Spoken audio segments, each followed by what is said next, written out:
Una vez estudiados los criterios de segmentación y los factores o variables más útiles para segmentar, es necesario que dicho proceso lleve a los responsables de marketing a unos buenos resultados. Por este motivo, se establecen una serie de etapas que comienzan con la definición del mercado objetivo hasta la elección de los segmentos a los cuales vamos a dirigirnos utilizando una combinación de instrumentos de marketing óptima.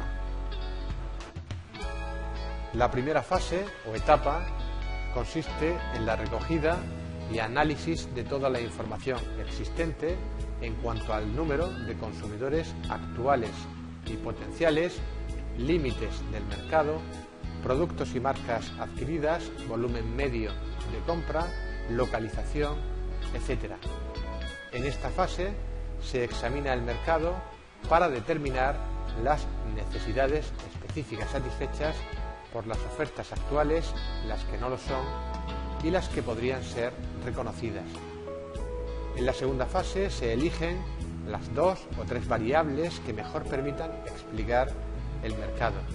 Hay que destacar que en esta fase tenemos información sobre el número de segmentos en función de cada variable, pero no sabemos cuál es nuestro segmento objetivo. Esto no lo sabremos hasta el final del proceso. Después de que las variables de segmentación hayan sido seleccionadas y se hayan separado distintas categorías para cada una, los segmentos individualizados se pueden identificar utilizando diversas matrices, comenzando así la tercera etapa del proceso de segmentación. Sin entrar en profundidad en esta fase, se trata de tablas de doble entrada donde se combinan variables de 2 en 2 con el fin de determinar cuál de ellas explica y permite actuar mejor a la empresa en el mercado ante sus consumidores. En cuarto lugar, tenemos la etapa de división y evaluación de los segmentos y del mercado en su conjunto. Hay que tener en cuenta que cuanto mayor sea el número de criterios utilizados en la confección de las matrices de segmentación, más datos tendremos que analizar, lo que tiene ventajas e inconvenientes. Por una parte, podemos establecer muchos más grupos de consumidores con características homogéneas, pero por otra parte, y esto sería un inconveniente, al tener tantos grupos es posible que por atender a unos dejemos de lado a otros que también podrían ser interesantes o importantes.